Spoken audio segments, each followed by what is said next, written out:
Hey guys, so I wanted to talk to you. Oh, first of all, it's Prince's birthday. It's June 7th, and if this goes up the next day, then whatever. But today is Prince's 53rd birthday, and I'm wearing purple, and of course I'm going to listen to him all day, because that's all I listen to. And so yeah, so happy birthday to Prince. Yep. Walking back and forth. Viewer gave me a really good suggestion. I've been wanting to talk about the 1984 birthday show since I started listening to it anyway, but they suggested that I should actually do it on his birthday, and I was like, yeah, duh, like his birthday's coming up. So yeah, the 1984 birthday show, I found out about it, of course, through prince.org, and somebody posted it, and it was like in big capital letters, and there's like a little icon that's like on fire, which means that topic is very popular. And I clicked on it, and I was like, cool. I was like, so it's just a live show, like what's the big deal? And then everybody's was rave reviews. They were like, oh my god, they're fainting, this is the best thing, freaking out. And I was like, okay, then I have to check it out. And the thing is that it's surfaced, like they've had it for a while I think, but it's surfaced, or somebody remastered it with like crystal clear audio, so it was like you were there. It wasn't muffled or bootleggy sounding. So yeah, and I was like, okay, so, and of course on prince.org you can't ask for bootlegs. You can't be like, send it, or like maybe like in a personal message, but you can't post things telling people where to find bootlegs. Like you'll probably get removed or banned or whatever. So you can't do that. I think I messaged a few people, or one person. I was like, can you send me the link? And like that link didn't work. And then I asked some other people, and everybody was giving me the same link. And I'm like, I've tried this, but it's not working. It only downloads like 2 songs. And I was like, and I was mad that like everybody was getting, how is everybody getting it, but it's not working for me? So then after forever, I finally downloaded it, and I got it. And I kept thinking, it feels like you're looking over there. What? Oh yeah, so I finally got it, and like I was like, I'm listening to it now, not later, like now. And I remember it surfaced or whatever like May 8th, and I didn't get it until it's recording. My mom's here, of course. Until May 18th. So it took me 10 days to get it, download, blah, blah, blah. So then, and it was of course crystal clear, and I love some of the songs, like most of the songs actually. I can put the set list or whatever below. Actually, most of them were they're still unreleased, or like they weren't released yet at the time. So I'm like, I was wondering what people thought. They're like, hey, he's playing songs we've never heard. Why is he playing? He really only played When Doves Cry and a few songs from 1999, which I'll talk about. And those people knew, but for the most part, he played unreleased stuff. So they're probably like, what? What is this? But of course, we, the hardcore Prince fans, we already knew those unreleased songs. So we're like, yay! And the highlights for me, In the House, Noon Rendezvous, which is actually came out through it's like a sun. Prince hasn't sung it like in a studio version. He gave it to Sheila E. Of course he wrote it, and it ended up on Sheila E.'s first album.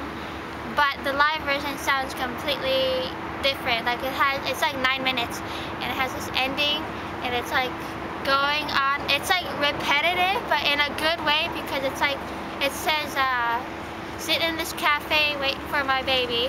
So it's like you're in anticipation, or you're being stood up. Like I don't really know that lyric, you know, and that ending isn't in the end of the Sheila E. song. So that's very unique, and I just love it. So yeah, that's a good song. And then that goes right into Erotic City, and most of the songs are like longer than usual. Even like When Doves Cry is like 11 minutes, and Erotic City is like 8 or 9. And then he also played, it's of course, and Wendy was like brand new. He like introduced her, like, we have a new member to the band. And somebody yelled out, Lisa, and he was like, wrong, Wendy. I was like, that's so funny. Lisa. So she was brand new. And at the time, I think she was like 19 or 20. She's like guitar. So that's pretty cool. And yeah, so it was Prince of the Revolution basically. And also they played Something in the Water Does Not Compute. And that's one of my favorite songs from 1999. And this one is like so different from the studio version because it's more dramatic. And yeah, and like one of the main lyrics that stands out for me on that song is when he says bitch. So every time it's stuck in my head, I'm like, bitch, bitch. Like that's the only part I say.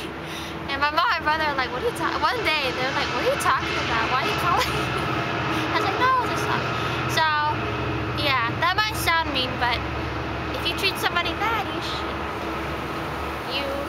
maybe you deserve it. No, just kidding. Anyway, yeah, so that one, it goes on forever, but it's still really good. And I even know Doves Cry is like one of my least favorite songs, but this version I like better than the studio. I don't know why. I do. And then he also played All Day All Night, which is cool, but I still think I like the studio or whatever version of that. And 17 Days. Yes, I'm starting to like this version better than the studio. Very good, and that's a B-side. And also Irresistible Bitch is a B-side. I feel like he played... Man, I should have had the listing right here. Oh well. So yeah. I ran out what I was gonna say. I'm gonna miss something. And like on Prince.org, they're like still talking about it. It hasn't died off. They're like, hey, I'm still playing this. I played at work, I played here, whatever, and I already have it on CD. And it sounds amazing in the car with the bass really loud. So that's cool. It feels like you're there. Cause it's, again, it sounds so crystal clear. So, whoa. So yeah, it's like a little bug. And yes.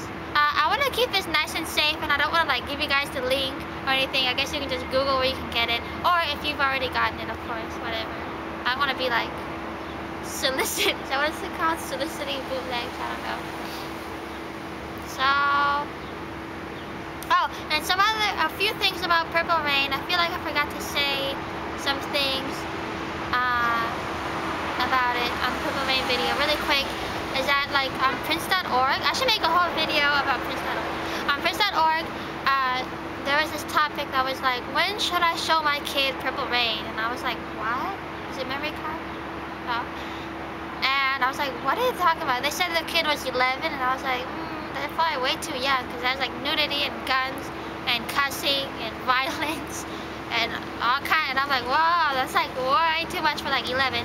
So I'm like, I would have went to like the 15, 16 or something. But so many people were like, I watched it when I was 8. I watched it when I was 7. And I was like, how do they watch it when they're so little? What do they think of it? One person was like, when I watched it when I was 8, I fell in love with Prince. And I was like, what? How are you allowed to watch it when you're so little? And like, what? And like understand it? I don't know. I would be scared. Oh yeah, that's another thing. Somebody said they were scared of Prince's eyes when they were little in the movie. I don't know. But that made me laugh. I was like, you were scared? Who knows? But yeah. Still a really good movie. Okay, so that's about it for now. Happy birthday to Prince. And yeah, and let me know what you think of it, if you listen to it, if you jam out. And you can leave any requests below. And yeah, I hope you guys have a good night. Bye.